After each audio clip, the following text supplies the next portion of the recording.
Hi, everyone. This is the Creative Infinite Podcast. My name is Sean, and this is my boy Fitz over there in another place. Before we get Yeah. going, we're actually going to do this the right way. If you Wait a are minute. watching on YouTube, please like and subscribe. Please follow us on Spotify. And I know, call to action He time. got it. We're doing it right today, people. And if Yeah. you have any topics, email us at infinitecreativepodcast@gmail.com. Slip into our DMs. I'm Sean Craig Creative on there. You can find me. He's Fitza, Fitza. He's whipping it out. So please follow us. We need all the followers we can get. We've been so happy and humbled by the people that have watched and have commented. So thank you so much for you guys. And I'm excited for today, man. How are you? You're in a new place. Yeah, so that was a lot of information that you gave them here. Yeah, I'm in a new place. I'm here in Germany, and currently honeymoon, and we're in a nice Airbnb, and it's quite lovely. And I was like, let's do the podcast still. There's no slacking. Every week we're whipping one out. And so far it's going strong. We maybe have a potential guest that is a German photographer, I guess, or a media company, and that is a potential. So maybe you should stick around for the next episode. That will be a bonus upload, I think, maybe. Then also we have maybe more guests lined up where we already are in communication. Also a web designer, so that Sean has a little bit competition here and gets a little bit different input. Yeah, but overall, everything is going well here in Germany. How about you, Sean? How is Colorado? Oh, things are good here. Things are good. Today's first Friday, so get to have some of my art in a gallery. So I'm excited for that to get to go. Wait a minute. What does that mean? First Friday, art gallery? People don't know. I don't even know. So tell them about it and tell me about it first off. So I'm a lot of baffled. it's a very common thing around the U.S. Of every first Friday of every month, all your local art galleries are usually open and they're slinging wine and they're a good networking thing. And there's lots of new artists and it's Nice. been months of me not being able to do this actually just because the gallery's been closed, but it's open now. So tonight we're finally gonna have some of my paintings and get to just go and be a little bit more artsy than designy today. I'm excited. Ooh, look at Sean. Look at Sean doing the network thing. And I'm dropping my Sorry. earpods again. But yeah, that's pretty cool. So how many pieces you have there lined up? So tonight there'll only be 3 there, but I have 2 others kind of made and ready to go. So the hope is having my own show in the fall. If I can wing that, that would be really cool. So I like that. we'll see. So how do you describe your style? I kind of saw some pictures from your art already, but people, you don't post that stuff. You don't post a lot on social media, and with this podcast, we're kind of changing that. So you should check out his Instagram and our Instagram in general. But yeah, describe your art. Well, you know what? Let me just go grab a piece real quick. This will take 1 second. Wild and crazy. So here. keep the I'm picking people. up my- Yeah, pick up your input. I'll pick up my game. Yeah, here we go. We're going here wild and crazy. I'm picking up AirPods and he's picking up art, and yeah. So it's very interesting to actually see real creative artwork that is physical, because nowadays everybody's posting online on Instagram with Photoshop, and it's really easy to make a perfect art piece, super straight lines. Everything is it's something else. But your stuff is actually special because you hand draw them, if I remember right, or? Yeah. So before you even see it, so a lot of this starts digitally, right? I've been using Adobe Illustrator for going on 15 years now. So I would say I'm a power user of it. So so I create a lot of these in Illustrator, these kind of geometric things. Oh, What is your favorite feature about Illustrator? And just one. What you like the most about it? Quick, oh my on the lord. spot. First one that comes to Pathfinder. head. I love Pathfinder. It's such a great thing. Move on. Okay, Pathfinder, got immediately that. got boring. But No, yeah, I just want to keep going. but yeah, so I create the art in there, and then I essentially I'm not going to get too much in the details, but I separate it in a way that I can then kind of hand paint it, just looking at kind of the design and then painting it on canvas. And so what comes out is things like this. So here's one of my acrylic paintings. This is one of the ones that won't be there tonight, so you guys are getting, a good first look. But doing these kind of geometric mosaics. And Yeah. So that's The thing is, like I said, like it looks very computer animated, but the point is you actually draw them by hand. You know, it's not printed. It's hard for you guys to see here probably, but yeah, that's all Yeah. hand painted, all the mess ups and everything, all real acrylic painted goodness. And it takes a long Look time. at him being a real artist here, doing the real thing. I like that a lot. But yeah, so that's tonight. So I'm Yeah. excited about that. Other than that, it's just trying to grind it out, man. Trying to learn new things. Getting into the animation world too. Kind of getting in your lane a little bit this last week. I'm playing around with some stuff. What are you doing there? So again, curious. It's like all about Sean this time. Yeah, all about me. Well, let me tell you. I'm on vacation. I'm just like living my best life here, having beer and schnitzel, Which we have to get yeah. into. Much more interesting than my stuff, I think. But so the animation thing I'm working on right now is a very dorky side thing of mine. So I actually one thing this year that I started doing. A lot of people started doing new things after the pandemic that made them uncomfortable. My thing was Dungeons and Dragons and really diving into that with some friends. And so Sean, friends, freelance, what's going on? I know, Dungeons and Dragons? I know. So many surprises. I've just lost a few professional points, but got a few cool points. Yeah, exactly. Very relatable. Dungeons and Dragons. But yeah, so I'm actually doing my first campaign. I'm actually I've never been the dungeon master. I've never been the game master. And so I've created a campaign called The Prison of Eyes, and it's a prison campaign. And I want to make like a cool animation thing to invite everyone to the game, just because most people, they're not really that talented when they're inviting people to the game. It's just like a text or something. So I was like, I really want to wow these people that I've been playing with. And so it's going to be. Can I have an Easter egg in there that you put in just for me? That's barely noticeable. Oh yeah. I mean, we could have you drop a soap, a little soap somewhere. Just that references you, huh? Dropping soap. Okay. But yeah, it's just because of the prison theme, But yeah. Anyhow. Dude, oh yeah, we're gonna have a character in it called Fitz now, and he's gonna be just hanging out in the showers. That's your goal. Yeah. Well, that is my segue to Rachel. Actually, she makes custom soaps. Oh, exactly. And by the way, we need to do a little bit better. Do you know that is we have to market that. So yeah, tell us about that. So actually, Rachel is doing professional soaps. So she started an Instagram or YouTube channel where she makes soaps, and it's very satisfying to see because all those soaps can be poured in a certain way, and then they have cool patterns, cool colors, and stuff like that. And I think this podcast is more about like creative stuff, and I think that qualifies as that as well. Maybe we should actually host her soaps as an income source with an affiliate marketing when we send links over there. yeah. So we're getting some bread there.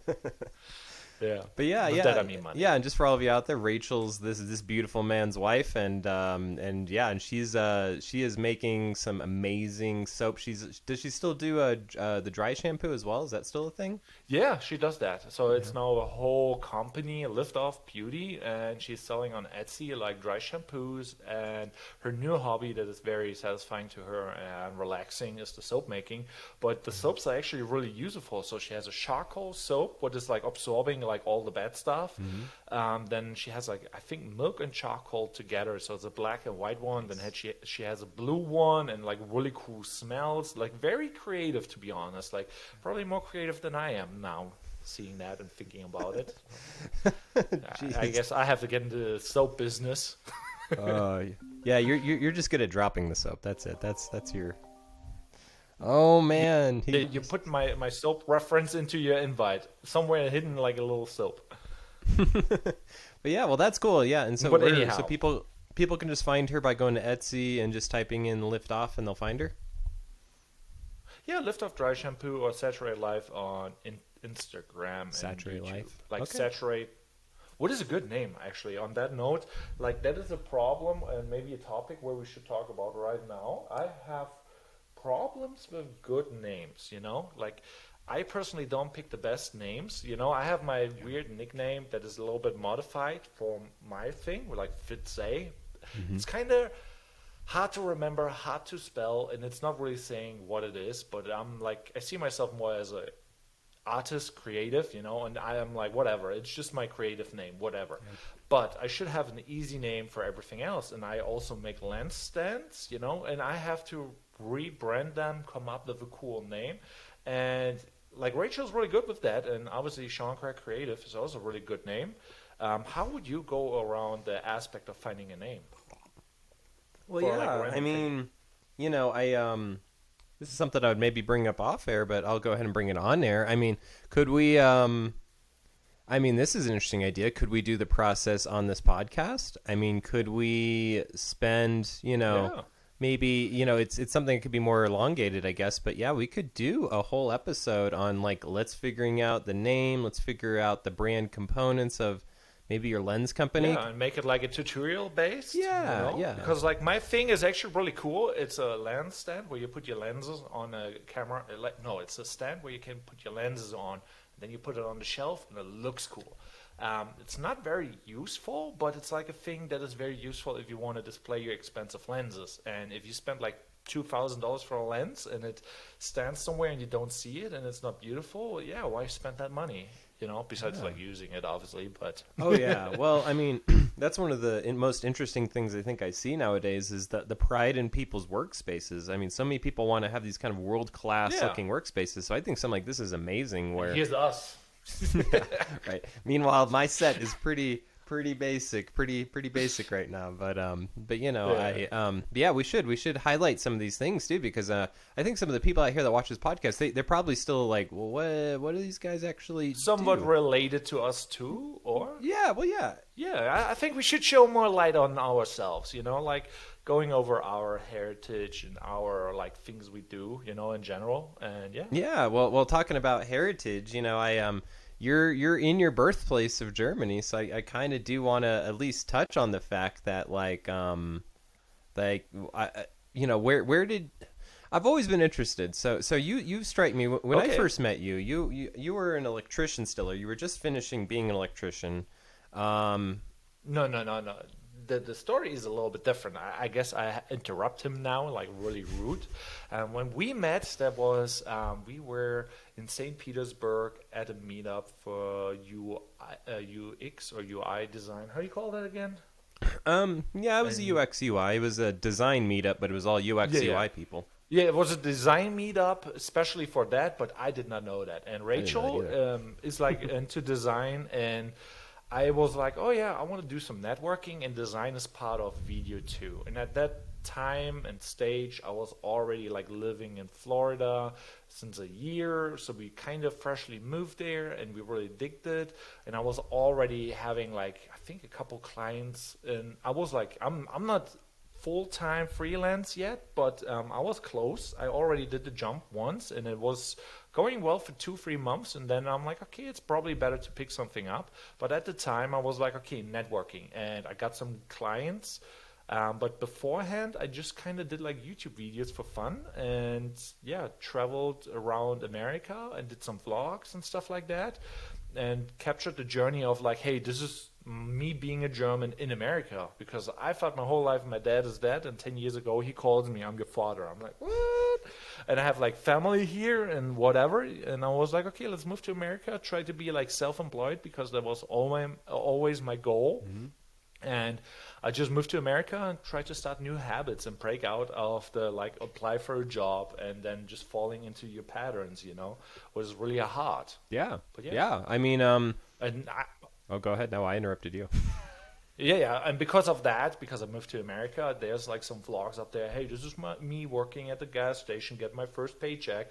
And I just captured everything as a video vlog on an Samsung Galaxy, some of the first cameras, smartphones, like really bad quality. And then I'm gonna like kind of get into more and more video editing, filming, and it was really rough. And it's also like a really weird workflow, because most people go through school, become a videographer, that was the old school way. And nowadays, like you do internet stuff and then like, oh, you can make money with video. And that's me. So I pride myself like with being like unconventional filmmaking, but still like trying to have a cinematic touch. and more on the storytelling and being actionable and relatable. Which is But yeah, great, by the way. I mean, I think at some point we should have a whole episode. I think that we kind of show off some work, but because I'd love for the people to kind of see some of yeah. these. I would love to see these first videos, especially the ones you working at Oh a gas boy, you type station. in And like I would love it. I got stories. I got I'm stories. sure. I'm sure.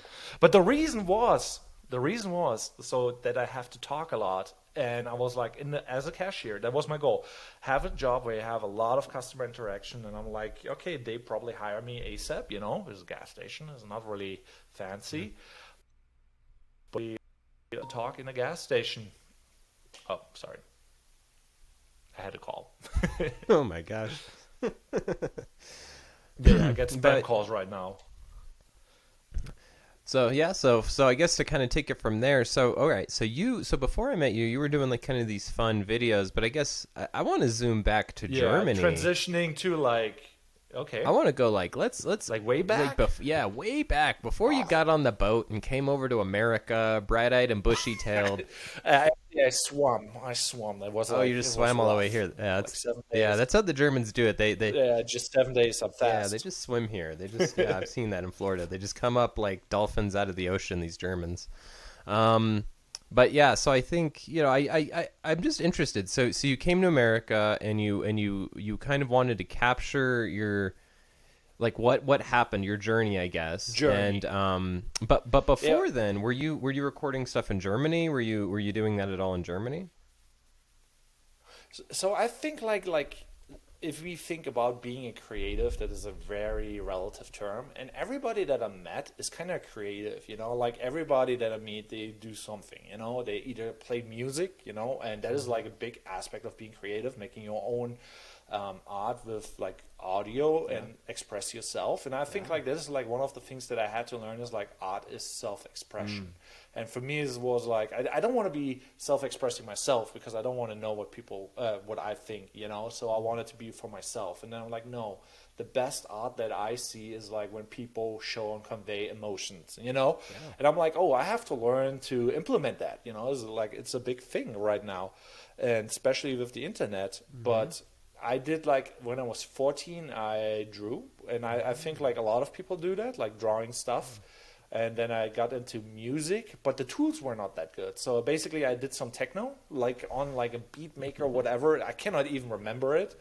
And I experimented with that, and I had that on YouTube, and then I deleted it, and it was terrible, but it was one of those beat maker sites of whatever, And then, I kind of got into playing guitar, and from there, kind of slipped into like the internet, and I really like the internet. Huh. Okay. So And from there, like, discovered vlogs, like that was like a big thing when I moved 7 years ago to America, and people are like doing vlogs and talking to the camera in the bedroom, and you're like, oh, this is relatable, I like this person, kind of. So and that was the style back then. Okay. So so the kind of the first creative memory you have then is when you were drawing when you were like 14 or 12. You were saying you were drawing things. Yeah, and I think like that is a big thing, like in that age group, like I see like my sisters did that, and everybody that Rachel did that, everybody that I know, and that age group kind of sort of draws, I think. And I don't know if that's like a developing stage, Did you draw when you were 13 or 14? Oh yeah,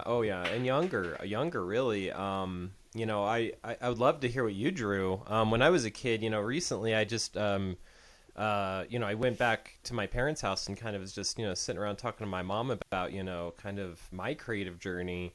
And she brought up something that I hadn't remembered for a long time, that when I was 8 or 9, I was really into fantasy. I mean, if you were to ask me when I was like 7, like what I was going to do when I grew up, I probably would have told you I was going to be some fantasy writer or something like that. That was going to be a J.R. Tolkien or something. And so I would create these. So big into the books? Kind of big in the books, yeah, kind of big in the books. The books kind of helped me not be in trouble as a kid. We can get more into my being a young kid, but yeah. So what I would draw is these big castles, and so I have to dig them up. I know that they're somewhere, but I have these big pictures that literally probably would have taken me 30, 40, 50 hours of just these complex castles. Just like layers of Nice. terraced walls and big towers and stuff like that. And So it's just Not, like a really funny, yeah. dorky thing. And I even used to make these little maps of like what would be my defenses of if someone was to attack this castle. And so I'd have like little like symbols for like here's watchtowers. Each dot was like a person. And I would even have these kind of elevation changes. So for like a young kid, it's actually kind of cool to see, but it's such a funny, often left field thing. So what did you draw? I'm almost Yeah. interested. Like, what was the first things you were drawing? So after you said that, talking to your mom and whatever, I had flashbacks of a memory where I'm like, okay, I was really big into Jurassic Park when I was like, I think 5 or 7. I'm not 100% sure about the ages because ages doesn't really matter for me. But basically, I had like a newspaper or something about Jurassic Park, and I was like copying the page. You know, when people draw over it, I did not do that. I put it side by side and tried to copy it, and I did like several of them. And I had one memory where I'm like, the kids were like, oh, no, one of the adults were like, oh, did you lay that over? And I'm like, no, I did not. And I was so proud of that because I was like drawing, like, you know, when you reference draw.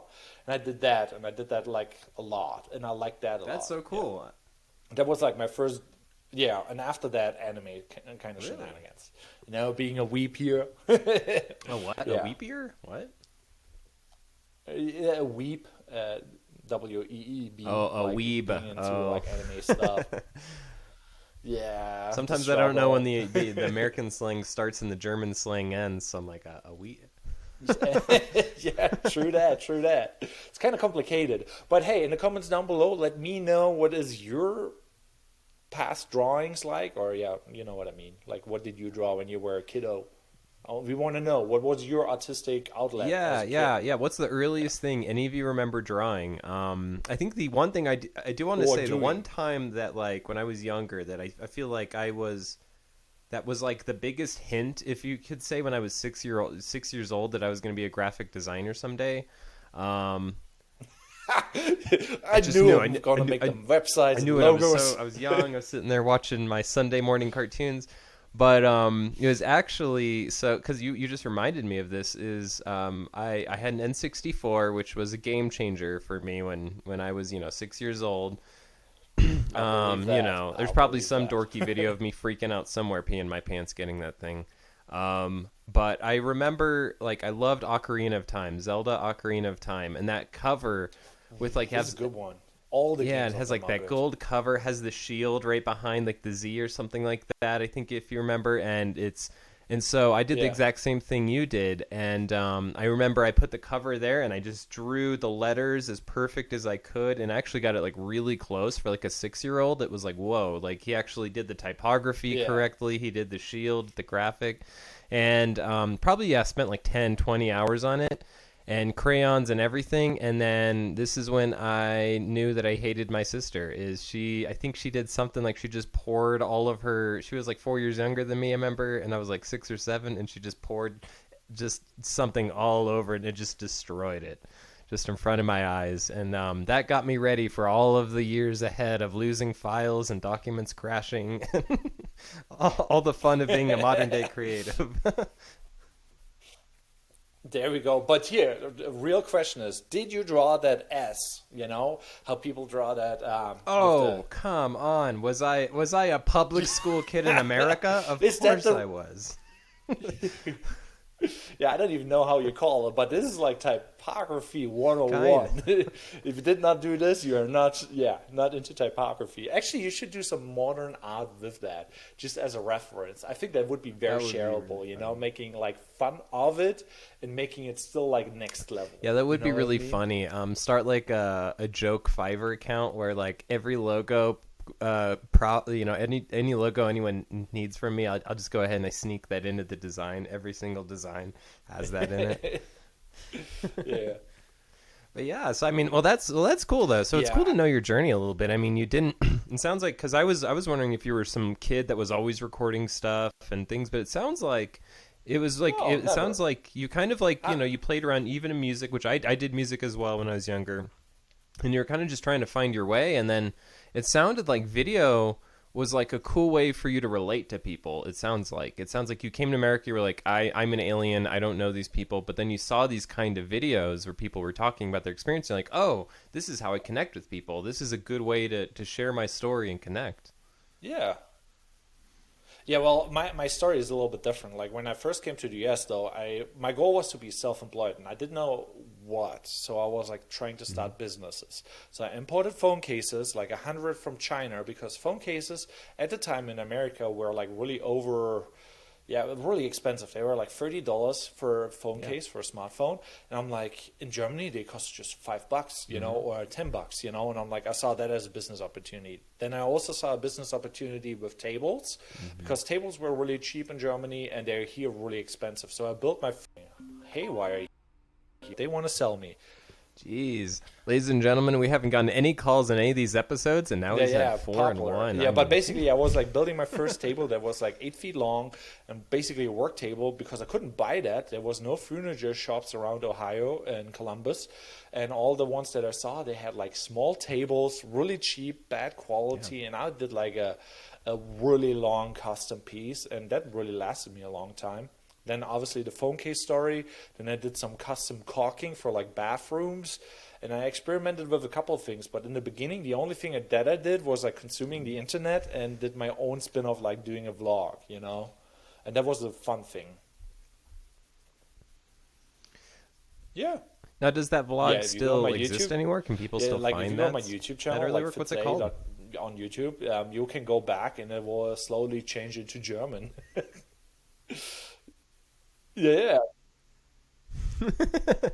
Yeah, you can yeah, watch and Fitz there's like become vlogs where I'm younger and like, more okay, German in trying front to of your debate very should I eyes. move to America, and I have like in German like, okay, I'm gonna move to America, and then there was like the one execution with like police officers on the hill executing a hobo, because he had a spoon. I'm like, I don't know if this is a good move,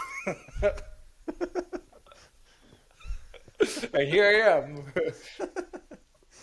Yeah, yeah, Was that still in that was in Germany America, where and that I'm just happened, or was that no, like in no, it was America? American Oh, okay, hobo. cool. So it was a Yeah, German we don't shoot hobo. people. Oh, it was in America. Oh, good, good. Because I wanted us to be proud in America. We have No, yeah, such that good guy had a hobos. spoon. I wanted to make sure you got a good video of it. Oh And it my was god. like 8 police officers, and I'm like, all right, yeah, well, obviously a threat.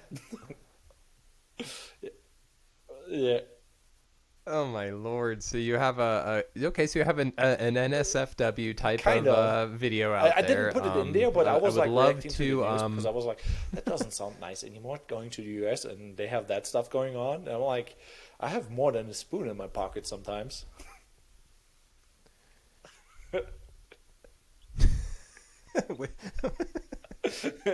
yeah, Yeah, sometimes we the have a struggle's fork as real. well.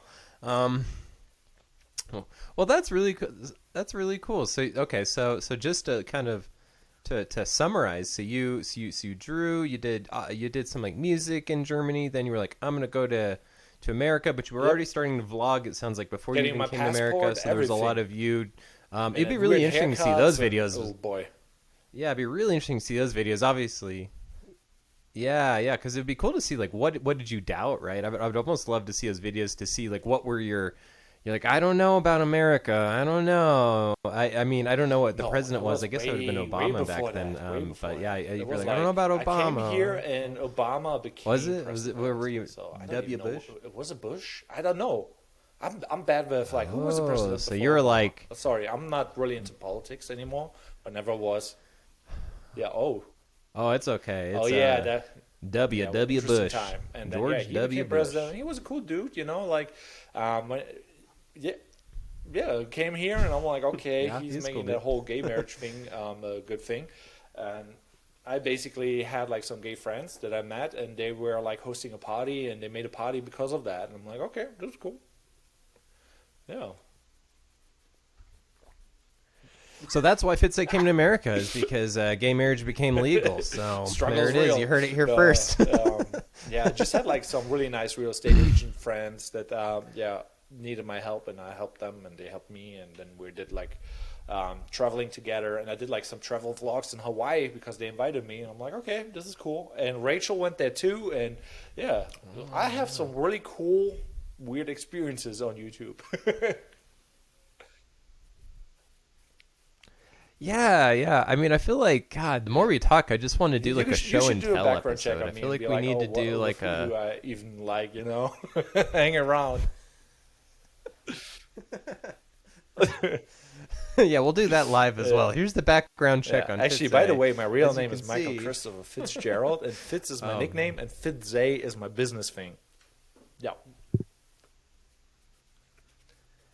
yeah, Because it's and I've been confusing. using it interchangeably. So, but yeah, so it is a little confusing, but it's okay. It's like it's kind of one of those things where if you just throw it in the Yeah. right direction, And the it's thing like is, he like, gets that it. is a Like name Fitz that is A, nobody's you know, using. So Fitz it's the like, if you Destroyer. type Fitze in, I'm the only one on the internet. The only one. What is kind of good out of like the name aspect, going back to that, because like now I'm doing like the whole Landstand thing, and and I'm kind of trying to develop a brand. I thought like in this honeymoon, I have some free time and I do like a couple projects on the side, and like I'm not doing them on the side apparently.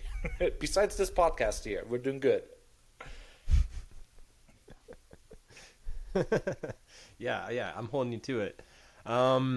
Yeah, well, it's hard, man. I mean, like, I remember, like, when I was doing a lot more back and forth with, which hopefully starts to happen again here soon, Yeah. but when I was traveling between Colorado and Florida and I would do these kind of short trips, it's hard to get work done on the road. It really is. You have to kind of hurt the vacation to really do work. It's hard. I mean, every time I'd come to Florida for a week or two, I'd be like, Just I'm going to work 1 hour every in the day. I'm going to morning, get some of it this sounds stuff easy, done. But there's every time it always- was like, if you don't schedule it, ain't happening. yeah, it sounds easy, but you get so tired.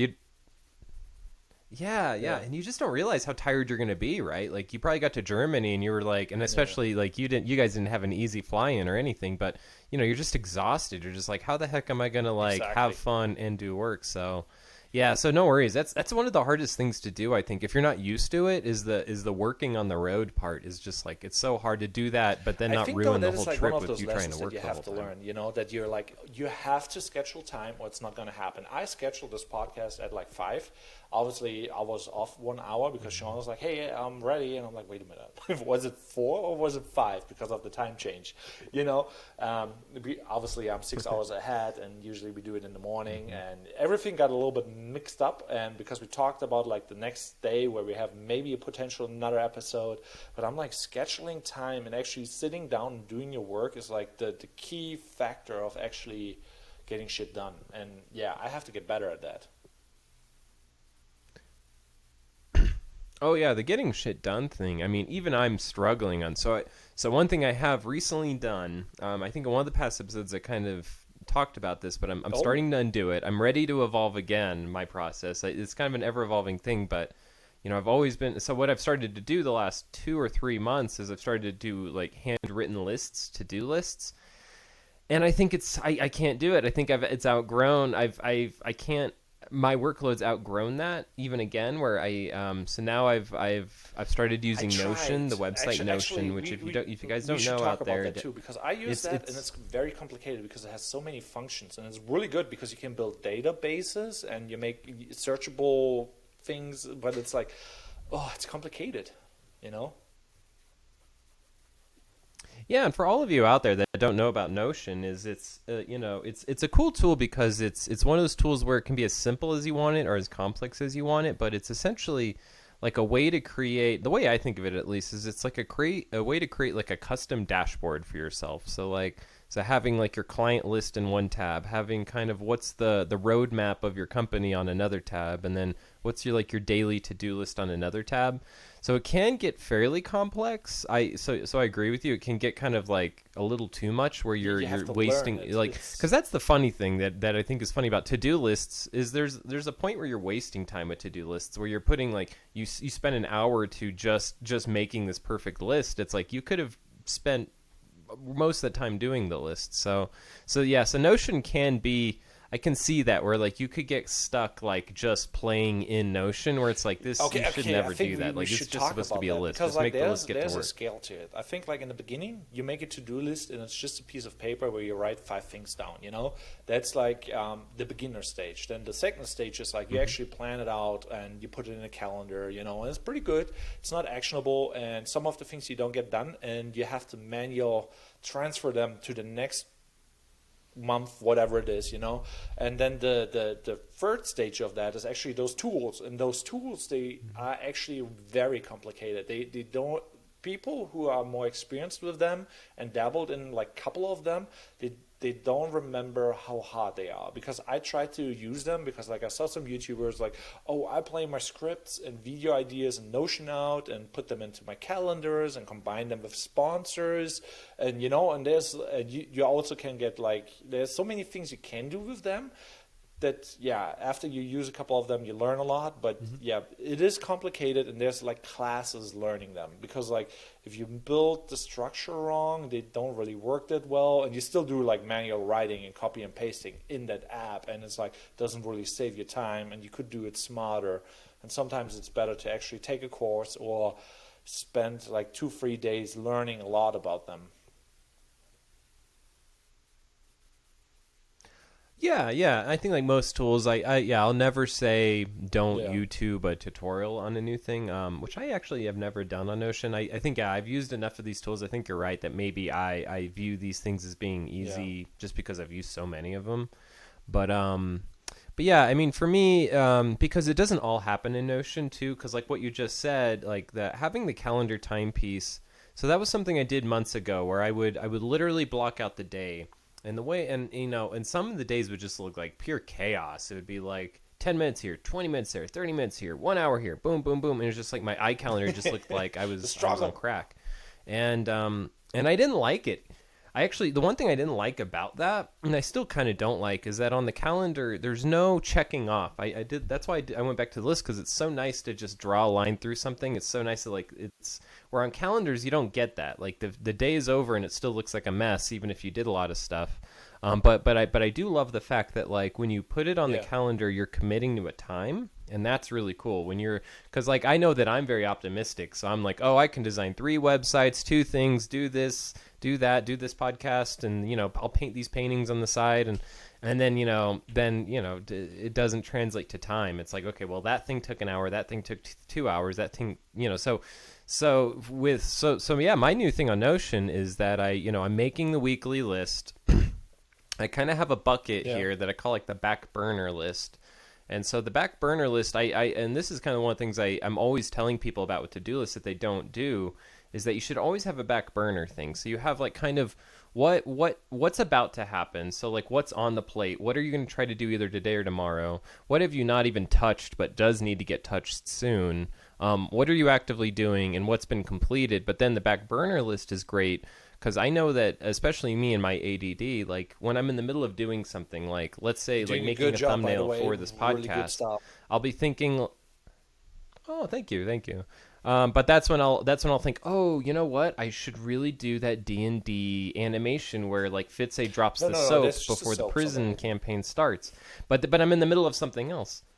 But I'm like, yeah, so if I just like stop what I'm doing and go to that, now I've just screwed up everything. So what I do is I put that in the back burner list, because the back burner list, when everything gets kind of emptied, that's when you go to the back burner list. Because I've had days like that too, which I'm sure you've had, where you finish that big project and then you kind of sit in your chair and you're like, my problem is like, now what the hell do I do? And so that's when you're like, oh, back burner. Like usually like my routine is not really clear defined. So I'm like, okay, I wake up, don't use the calendar, and I use only calendars to remember it for later, but I don't look at the calendar. So I'm like, I remember I have to do something, it's important, and then I just go from memory, but I should not do that. So I have to break that habit. And there's like a couple of things where you're like, okay, you got to learn the tools, and you got to change your workflow. But there's too many problems, because I have, what is that one thing that we talked about, micro, where you can make mind maps, and it really helps like with ADHD especially. Let's say you have so many ideas and you don't know how they relate, and you can make like a cluster and how everything works together, and you can go down that rabbit hole, and you can just put a big amount of ideas onto a paper, zoom out and add more to it, and zoom out and add more to it. But it gets complicated if you have multiple of those sites with like Notion and whatever. Well, it's true. Like I said, I've been very guilty of getting things too complex, where literally the process gets in front of itself nowadays. So. And it is. I've seen a lot of people like that too, and I think a lot of people like you and I that love new technologies. I think you and I get that dopamine release anytime there is a new tool. Just automatically, you're like, whoa, someone thought of this. That's so cool, and we're like already on board. So there's a lot of times I kind of have to hold back and just like not, not get too into it just because it's new. That's kind of why I like Notion. Is I've tried other things like Trello, Medium. I've tried a lot of different things, a lot of different tools. Microsoft To Do List. I used to do Wunderlist before Wunderlist got bought by To Do List, and I like the simplicity of some of those tools, but I didn't like how it's hard to describe. It's like I didn't like how like visually complex they were, I guess, or how they were like trying to be pretty. They were trying to be these pretty, beautiful tools. Where I was like, the thing I like about Notion is that it's just plain Jane boring, which just reminds you that this is a list, dude. Don't hang out in here. Get in, get the info, get to the thing you're supposed to do. And I'm just trying it out now. I haven't, to be honest, I've tried Notion in the past, but I haven't really ever fully put everything into it, which I'm going to try to do now. And so, because my process now is moving it from there to the calendar, and then still doing the calendar thing, but the calendar I have decided, instead of 10, 15 minutes, 20 minutes and having it just look like a mess, I'm doing blocks of time. So at least looks nicer to me, where I'm like, this whole block of time was for this whole block of time was for like these 5 small things. And it's better because you have to bring things into the time world. I mean, I can't tell you how many times I bring stuff over to the calendar and I'm like, dude, you can't do 50% of this. Like, you just gotta, like, you think you can do all this today, but you would have gotten to 6 p.m. tonight and realized you didn't do any of it. Yeah, so let's realize that now. I want to just take it a little bit more lightly and talk about it, because I'm right now in that situation. I'm here in Germany and I'm like, okay, I do a vlog about this is my apartment and this is Germany, filming in between. I have so many ideas of things I could do and that would be fun just for self-expression. And then I'm like, okay, Italy is coming around and I'm really hype about Italy because I've never been, and obviously there's water and I can dive. So I'm like, I bought a diving case where I want to make a review. So taking my iPhone into a diving case, go to the beach and dive on the water, film some stuff. Hopefully it's not too cold. And then I'm like, oh, this thing doesn't really work, and that means I have to schedule filming B-roll. I need to actually film A-roll where I talk. Then I also have to film actually on the location some action shots so that I have some B-roll of the thing being used and how the footage looks.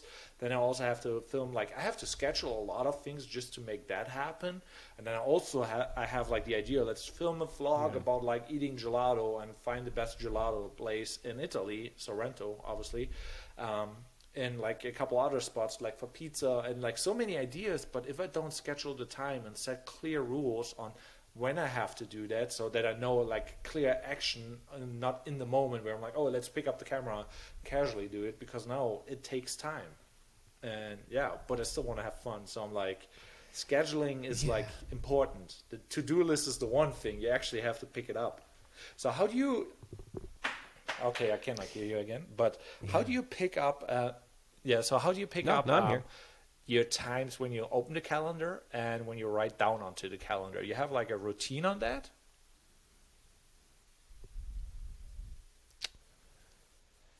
Not a solid routine. I do say that at least in the morning I look at it first thing in the morning, especially if I'm having anxiety. It is a good... Because a lot of people I don't think realize this, especially if you have the same type of kind of brain that I do, that I've kind of trained my brain to always be anxious, and I'm working on breaking that. But I've trained my brain to wake up and immediately see what's on fire from last night, and that's not the case. I've had so many clients where that has been the case, where I wake up and I have 12 emails waiting for me, and this is broke, this has happened, we need this today and we didn't tell you. And so now that I've broken that, I still feel that anxiety sometimes, and I wake up that my brain's just trained for. And so that's a great time to already have the list from the next day already made. So when your brain's going like this, you're just like, hey, objectively, you already made this list. This is what you're doing, bro. And it's like having a boss, right? We don't have bosses being freelance. We're our boss. And so the list in itself is you creating a boss in a way. It's like an objective guy that you walk in the office and he's like, yeah, Fitz, I know you think you need to do that stuff today, but you made this list earlier and this still has to get done. So if you're going to do your new stuff, you need to get back to this list and edit it right now. And it does a lot of good for me. I want to go back there and say how to not do it, because I have good days and I have bad days. And a bad day looks like this. I wake up, I know I have time, and I can do multiple things, and I want to do what is most impactful on the day. And sometimes I don't know what that is, and then the thing that I picked out the day before, I'm like, that doesn't sound right now. I should do something else. I think this is not effective enough. And then I fall into my trap, and everybody builds their own trap. So I'm sitting at home, turning on YouTube, drinking first like 2 free coffees, and then it's like 10 o'clock or 11 o'clock, and then I'm guilt-ridden. I should do something productive, and I pick the most productive thing I could do. Obviously, that is not how you should do. So I think like the fix for that is, you said, is like you wake up, the first thing is like opening the calendar and just think about your calendar.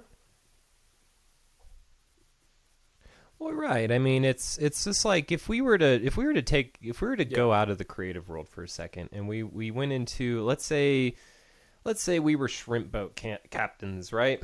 And we were out getting shrimp, right? And so every morning when we'd wake up on the boat, there would be a list of things we'd have to do, right? Check the fridge, make sure the fridge hasn't broke so all the shrimp goes bad, make sure that the rudder still works so we can keep moving, make sure that we're where we're supposed to be, and when we fell asleep last night we didn't go. So and if we don't do those things, we know as shrimp boat captains that it's going to destroy everything in the long run. So where like, if we didn't have that list, we'd wake up and be like, oh man, let's go over there, I think there's shrimp over there, and we would forget all these kind of important things. And so I think it's like, it's good for us to have these lists, because us as creative people, especially us that kind of struggle with ADD, is that we're, we get excited, we want to chase the postman. We're that dog that sees the guy that's delivering mail and wants to run after the truck like, as fast like as we can. Where we struggle with, like, Yeah. Yeah, I think your phone's going off again. Oh my gosh. Put it on silent. What are you doing? What's going on? I never got so many phone calls. I'm like, this is like the 7th phone call. But so I think. But anyhow. Yeah. So I think so for me that morning part's very important, and I would say at the end of the day, when you're finishing up, it's really good to review that list too. Because like I think that if once you get through the day, it is good to see that what you have done, what you haven't done, and then make the list for the next day. I think that's always so important. I used to make the list the day of, but first off, you forget things, you go to sleep, you forget about stuff. And second off, yet again, you get caught in the day, in the moment, right? Like, so let's say, like a client. I always have this, or I used to always have this, where I would like have all these plans, but then a client would send me an email at like 7 a.m. and then I would just let that client jump everyone else in line for some reason, because my brain was like, oh, I'm reading the email, I'm in their mode, I might as well do that thing right now. But that's actually the wrong thing to do, because now you're going to have to backtrack to do all the stuff that you had to do, when really they should have to wait. I mean, unless they're an emergency, obviously, if they're like your like priority client and they're going to pay well and are like, you messed up and you need to backtrack real quick. Like, so obviously if I wake up at 7 a.m. and our website's completely down, red alert, I will let that person obviously jump in line and stuff, because that is a priority. But I used to find that, like, I would have the guy that's like, hey man, I just want to make a fun logo for my kid and doing this thing, and I would let that guy jump in line of the important client, just because he emailed me at 7 a.m. and that's not right, So obviously, so that's a good mind to get it in as well, is that there's this line, like we have to act like we're this chef, right? And we all want to go to your restaurant, and there's a line forming out the door. Like, why don't let these people cut in line? Like, let that client that's been waiting 3 days for something, that guy is still in line. And so people need to respect that too. They got to get in line. What I think is like important with that line in general is like a goal setting, because like sometimes if your goal is not clear defined, and I'm struggling with that because I'm doing too many things, like having that land stand business, having like my videography, social media content stuff going on, and then doing YouTube for myself on the side where I'm like getting sponsorships and stuff is coming in. So it could be a business, and you get like your goals get conflicted, and you cannot really set like a clear priority because you want to build that list, like you said. And I think it's like it's important to have a clear defined goal, but also it's like kind of important if you don't have right now at the moment a clear goal, have a default action plan that is like really followable. Because like we all not always know exactly 100%. I know this is my end goal and I'm working towards this.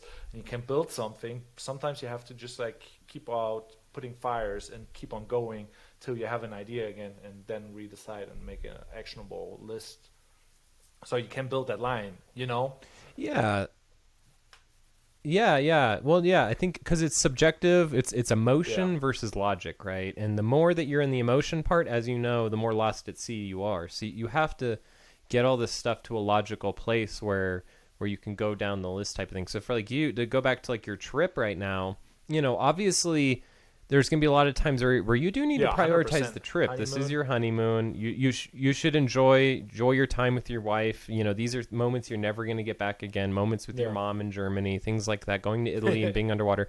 So you do need to enjoy that. I would say don't be that guy that just has the camera out the whole time and is not experiencing anything, which I don't think you will be. But at the same time, like, yeah, create those guardrails, right? So maybe it's like, I like the way you said it was actually really cool earlier, where you were like, I know that I want an an underwater Yeah. video scene. I also know that I want to get some of the food. So if you just put guardrails on just that, right? So you're just like, okay, so for like 10, 20 minutes while we're underwater, Yeah. I'll video record that, Because and you then do we're it done. anyways, And kinda. then like we're gonna go get ice cream and food, record that, and then we're done. And then just like turn the camera off, enjoy it.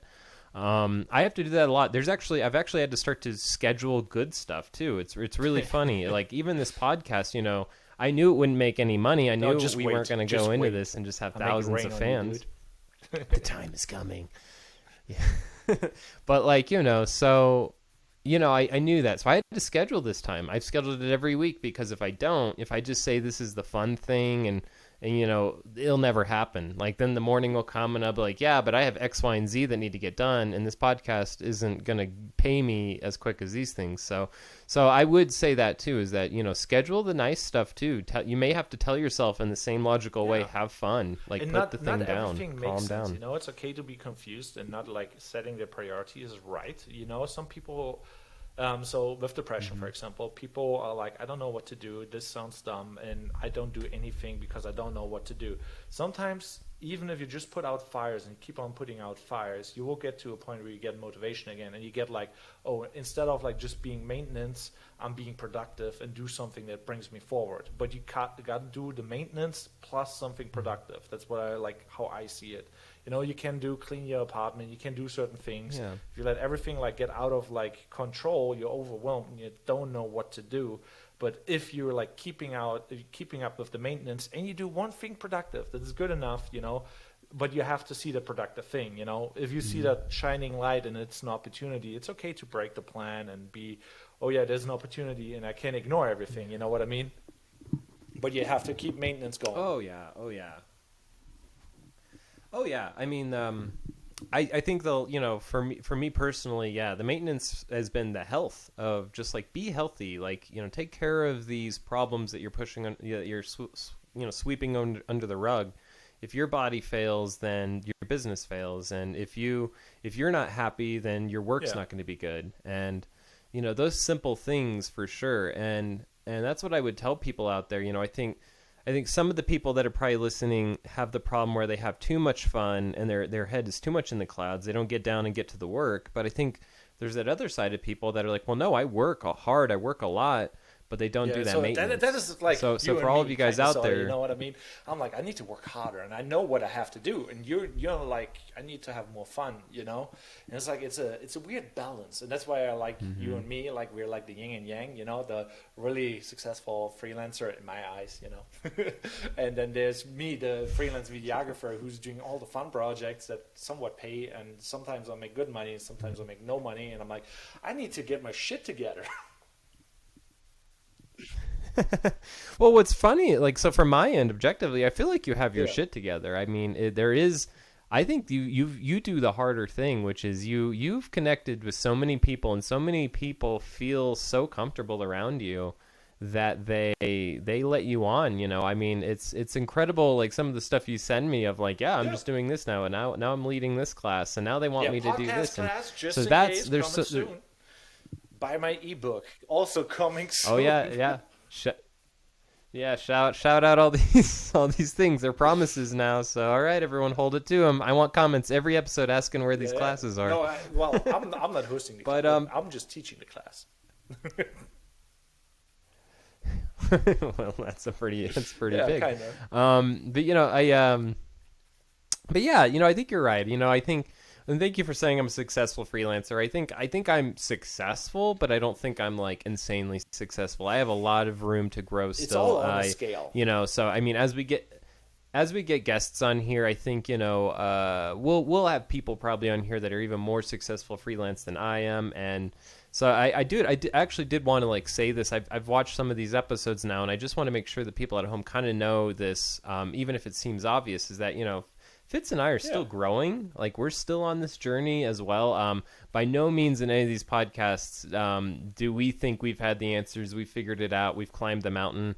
I think what's the coolest thing about this podcast is that you and I know a lot, and we've learned a lot, but that there's still a lot for us to learn. So I think anyone watching, I think, hopefully you kind of enjoy us figuring this out as well.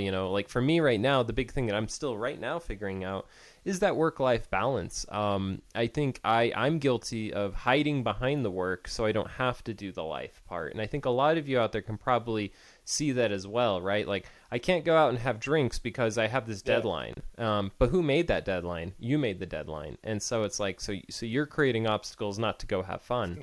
And I've been very guilty of that in the past. I will admit it. I think even Fitz has had a couple times where he's probably been like, let's go do this fun thing. And I'm like, nah, bro, I got too much work. But it's like, yeah, but you're your own boss, so why don't you not do the work? And I'm like, yeah, but I made all these impossible deadlines on purpose, so I didn't have to go out. And so it's so even I'm figuring that out as I go of, it's like right now in my career, I think I've said this in past episodes, it's very interesting because I've just had the plate clear like about a month ago. And I usually am someone that gets so much anxiety, I feel like I need to fill that plate back up. We need to get tons of projects, tons of stuff.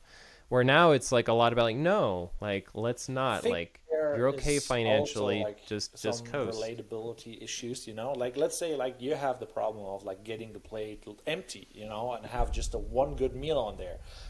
Some people just want to have a meal right now. It's like a time where everybody's like kind of hungry and starving, and they're like, I'll take anything on that meal, make it a fast food thing, and there's a time and place for everything. And I'm like, okay, I took like a lot of things on for the next couple months, and I don't know what I should do. So I'm maybe deciding to maybe I should give up that one gig where I'm not 100% sure if that's a good fit. On the one side, it would be nice to have like that thing as a portfolio piece, and it could lead to other opportunities.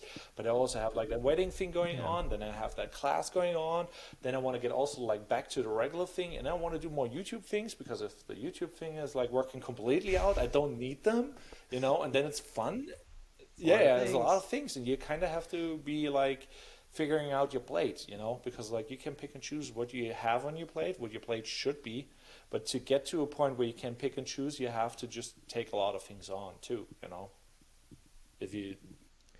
Yeah, well, I think, well, and that's just up to the person, right? I think some people fill up the plate and then take off the things that don't serve them, and some people, I think, have to kind of curate the things they put on the plate in the first. And I think that neither way is the right or wrong way. I think that's just, you strike me as definitely someone that wants to throw everything on the plate at the buffet and then throw stuff into the trash as they don't want it, that's totally fine. Which is fine. Which you should be picky. Honestly, I would argue that you should be more picky. I agree. Honestly, I think you're stretching yourself a little too far, in my opinion. No, but that's just me. You may be able to do it all. I'm not, but that's the problem. But I cannot say no to certain things. Like you pick your ideas. There, what was that? Kevin O'Leary said like you have to take your ideas and take them behind the shed and shoot them. I'm like, I don't know what ideas I should want to shoot, And I'm just like, right now, if I would reinvent myself, in all my ideas, I'm like, okay, I know how to improve them, but I'm not really willing to like, the renaming, the rebranding, even taking them off, because like some of the ideas are good and some of the ideas are bad, but they could stand by themselves if I give them a 400%, and then it's like, what do you pick and choose, and do you want to give up ideas? And it's like, oof. Yeah. Well, it's funny. Yeah. So yeah, you have the Kevin O'Leary statement of, yeah, take your ideas out back and shoot them. And then, yeah. And what I was taught in college, and I think it's actually in the book, The Cheese Monkeys, which is a great book. For I like that. Yeah. It's a great book for any creative that's going through art school. I would say definitely do The Cheese Monkeys. I'm going to forget the author's name, but he's a pretty famous author. He does a lot of book covers. But in that book, one of the lessons in it is that all ideas are and you should treat them as such. And so with that being said, there's a twofer for that. First off, don't share the with people, right? Don't introduce your buddy to the or the you leave with your buddy. So your best ideas, it says, keep under lock and key, which you could say no or yes to on that. But then the second one is, yeah, when there's a better leave this, and so in this case, it's, yeah, if there's a better idea, don't be afraid to leave the old idea. And that's something I need to be better at too. I mean, I won't get into details yet in this, but with one of the clients that I recently had to end my time with, they've, I like and there's a lot of creatives that have been in this. But yeah, you're right. You're right. But we're not going to name the client. We're not going to name the client. I'm not going to. Oh man, that's woo. Anyway, but I've done the thing that's really bad that I would definitely suggest to any creative out there not to do. If this is the case, is don't check on your exes if it ended badly, right? So don't.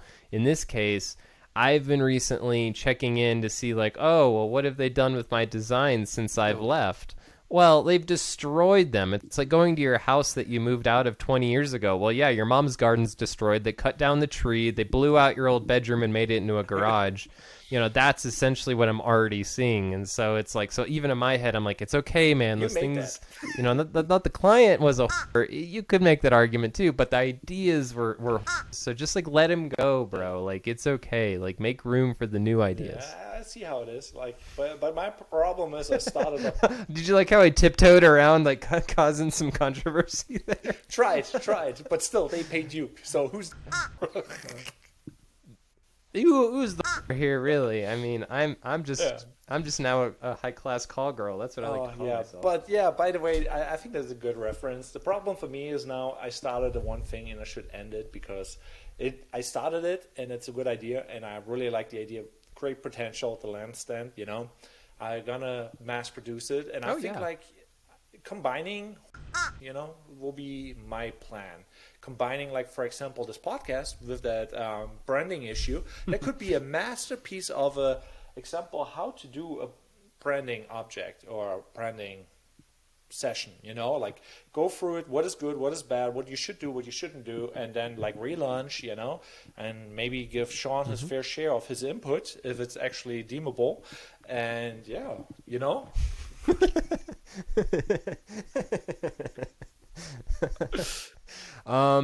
I mean, I think, and this is no promises to anyone out there, but we could have it even be a small video series. I think it'd be kind of fun if we did little 10-20 minute things we'll start with your name project. And then we'll start. It's an object that's all through the research, and development, and it's at the stage where I'm I could pitch it to somebody, and I already did, and I got some interests, and I'm I should refine my pitch deck and redo it again and sell the idea, and I'm done with it. That was my kind of idea, but now I'm I think I fall in love with, and now I'm I could have all that money technically, and I'm just this is easy money. It's a fun thing. I like building and making things, but I'm bad with names, websites, and going through the branding, and there's great potential technically. So it's really iffy. And I think that. Well, it's something you're running into the thing I think a lot of young creatives are either innately good at or they're not innately good at, and I'm not innately good at this, is reaching out to other people, right? I have no problem. You're not a web designer. You're not a brand. I can't tell you how many people think they're a brand person, right? They're just oh, I can make a logo for you because I know it looks good. And it's that's nothing at all. Like it's a whole, like people forget that these are whole career paths, that, I could pull off my shelf over there 15 different books that I've read front to back on branding. And so it's like, so I've ran in that too, right? Like, so I have my own companies and things like that. And anytime I even think about me doing video work, I'm just like, it maybe would look okay by the end of it, but like, is it going to look as good as something Fitz could do? Like, no way in hell. And so it's like, so it's part of that too. Like, what are you good at and what brings you joy in it, right? And then it's about how do you step out of the way? Yeah. And let us all have a whack at the Yeah.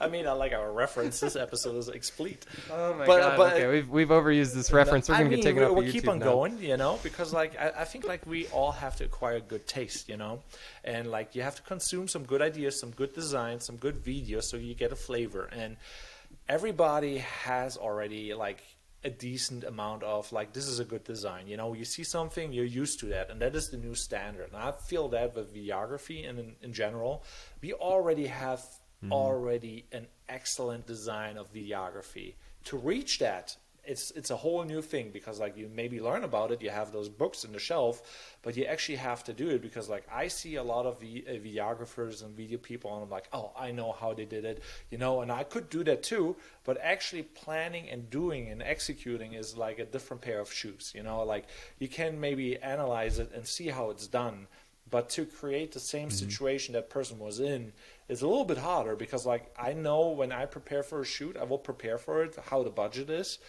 and I make the best out of the situation. But obviously hindsight is 20/20, and you cannot control everything. And then, you see your own mistakes and you know why you made them, but somebody else will see them and they will rip your work apart. And they're like, if I would have done it, there would be no mistake, and you completely forget if somebody else did it, they did the best with the situation, hopefully, because, what is yeah. Well, yeah.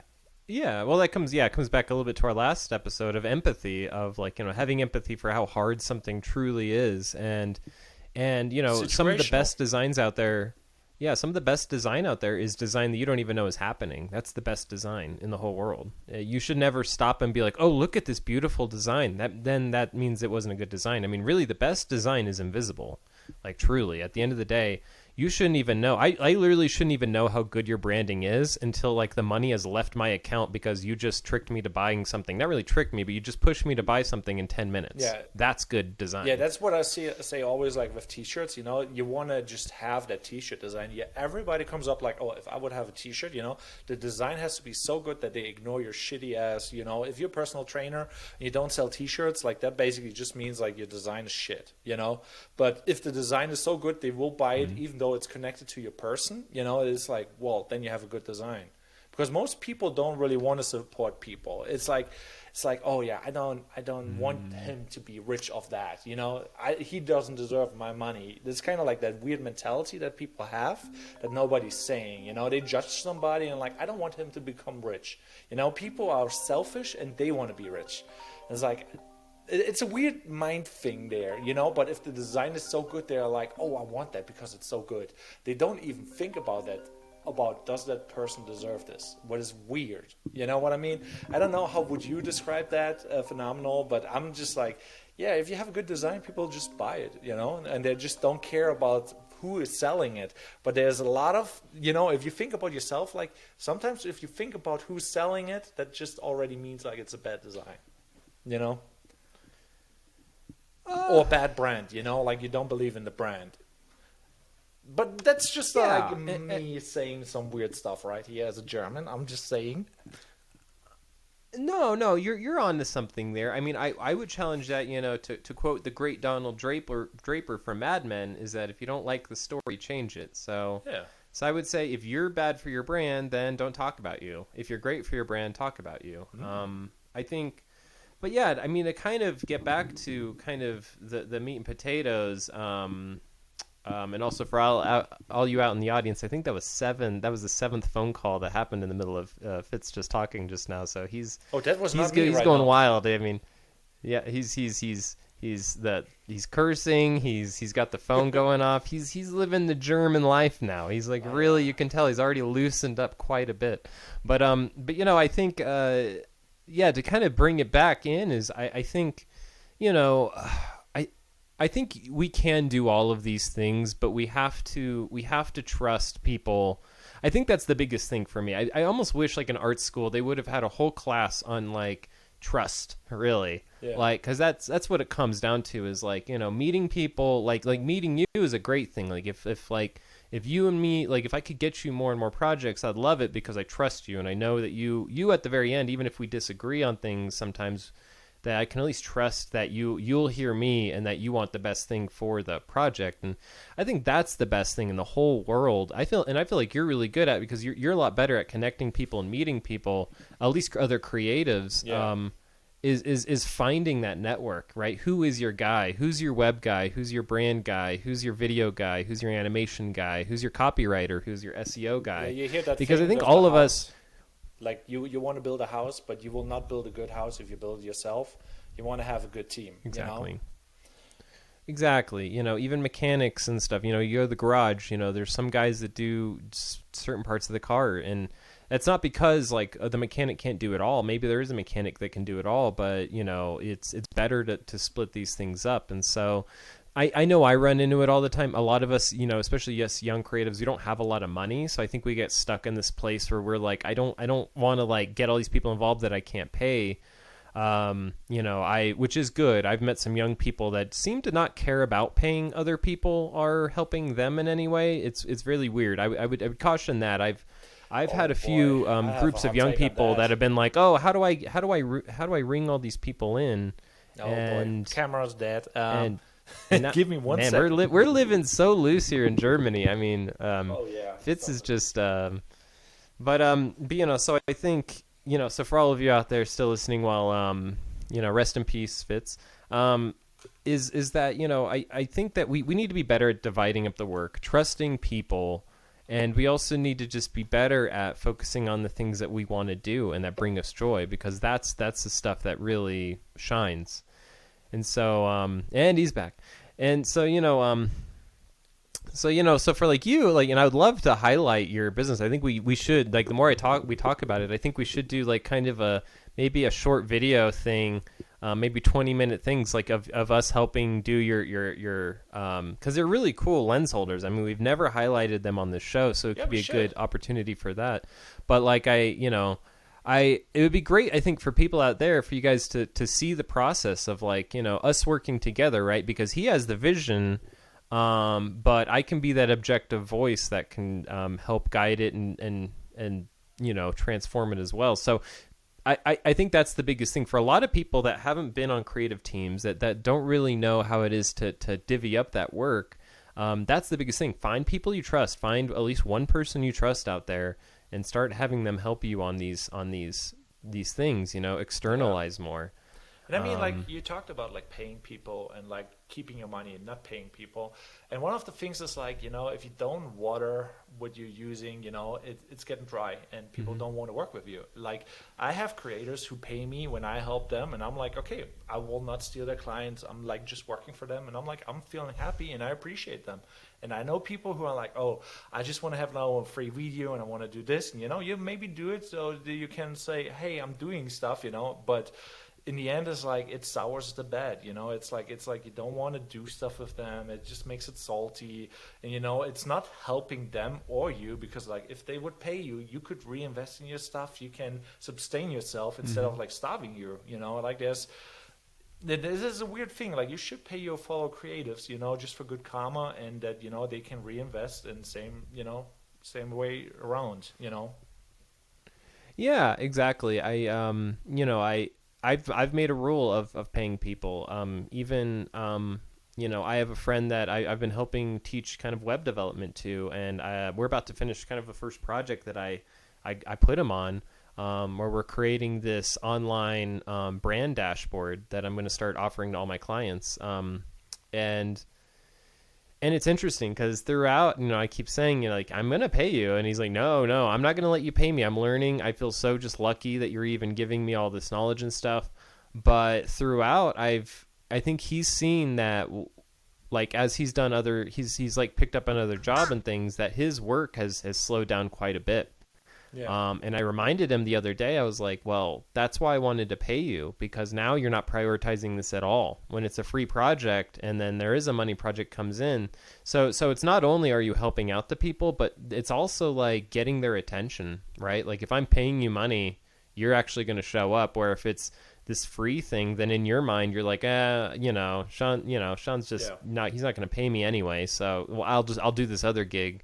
Where it's like, well, if Sean's paying me, then that's actual money. So if people, if you pay them, they don't become flaky, and that's how you get flaky people. Mm-hmm. And you will assume they are bad people because you don't pay them. So you claim they are bad, but are you then not the bad guy for not paying them? Because if you pay, they come, So it's a weird. Yeah, and I would say that to clients too. I just had a client recently that like just didn't get the idea that you can't not pay someone for months and months and months and months. You just can't do that. I mean, and if you do that, yeah, and I know for all of you guys out there, contracts, I definitely, there's, but that's a whole episode on its own. But there's a lot of clients out there that I've ran to, even that have contracts, that think it's okay to string someone along and to not pay them. And not only that, but not even say sorry. Like my whole thing is like, if you can't pay, then you at least should pick up the phone and call that person and say, I'm so sorry for X, Y, and Z. But like, it's those people out there that assume that assume like, well, you're just lucky I even let you work with me. It's like, no, like it's so much harder to find good talent than it is to have a good idea. Like, like the more people can realize that. Yeah, exactly. Ideas are like we just said. And so it's like, so ideas are not the hard part. It's the creating a group that coalesces around that and creates something truly magical because everyone is in on it. Making wives out of exactly. I think it's a great place to wrap up almost. Yeah. Making wives out of coming from the honeymoon strong. It's that German honeymoon energy, man. He's already got 7 that have called off his phone in the middle of this podcast. Even he can't even. I think I have to bleep a lot on this podcast, but yeah, I got you. Well, I think we're allowed to cuss, right? We're allowed to curse on YouTube. But yeah, this one got a little bit more wild. I would say I would rate most of ours are PG, but this one. Yeah, we had a rule, so I gotta go in there and just like put some bird noises over that. It's all right. No, I it has to be German noises. I feel like you need to find like German horn or something, or just like a German, or just like a guy or a yodeler maybe. Yeah. So if you want to have the uncensored version, go on to Patreon or OnlyFans, depending what I don't know. Depending what we decide. Oh man. Yeah, but I mean, like, there's some good knowledge there, and I'm like, if you're pay your creatives, and your creatives pay your other creatives, and everybody has value. And if you don't like them, just don't hire them again. I mean, it's that simple. So I guess to wrap up this episode, I mean, we started with we started as young boys, right? Like what kind of got us into this a little bit. We touched more on you, I think, than me, but I think like talking about like what is the creativity young? How did we get here? And then also like where we are now and how are we able to kind of, organize our time and organize the ideas and organize the clients. And so it's funny, right? How far the journey's been, right? From you creating just these goofy vlogs that were like whatever. and now you're in this place where you're like, oh, I actually have to like build a team of people to do these things. And so it's funny how we're still trying to figure it out, man. But as long as you still have the love of when you were a kid and that like that enjoyment, that's where it's at, man. Yeah, and I think like also on this note, you should hit the like button and rate this podcast 5 stars, and don't forget to check out the uncensored version wherever it will be. But yeah, like, being a freelancer is a never-ending story. It's like it's the pursuit, not the being there, the journey. Whatever they say. Insert motivational quote. Right. It's the journey that's beautiful when you're killing. Wait, is that how it went? Wait. When you make wives. make out of wives or wives out of or something like that. But no, I think we do need some mugs though, if for real. That's our first think that merch. would be the quote, make out of wives or something like that. Make wives out of. Oh no, I like that. Oh boy, I like that. It doesn't really communicate, but I like it. No, ideas are like and we make out of wives. We'll work on it. We'll wordsmith it, but I like it. Yeah, like it's going somewhere, like. Man, well, I feel like this was a fun podcast. I think it's been good to see this grow, man. So I think we'll keep this going. I'm excited for. So when are you in Italy? Is that the next episode or on the 9th till the 15th? And yeah, hopefully I get in time back. And I'm very excited about all those projects that I have lined up. But I wanna go back to the basics. Going into videography and stuff, like all those creative, like podcasting classes and 3D animations and weddings. Like wedding video is more like a traditional videography, and I like doing that. It will be easy. It will be fun. I'm excited. But yeah, back to the roots, kind of. Back to the roots. Yeah, I like that. Buzzwords. Well, yeah, I'm excited. I'm excited to see your Italian version. So we have this nice German beautiful apartment this time, and so now we'll have a nice Italian villa that you'll be on next time. And and yeah, if you have any videos to show too, you should bring it up next time. If you have any underwater, just give us some raw video. I would love to see it, man. Yeah. So we should wrap this up. That was 1 hour and 20, and it was good seeing you, Sean. And I hope I see you next week, Friday, in Italy. Oh my God, travel podcast, man. Travel podcast. Whoa, yeah, next level here. Next level. Well, cool. Well, have a good one, everyone. Be good, be creative, be empathetic, and bring people on your team. And don't worry about. Never mind.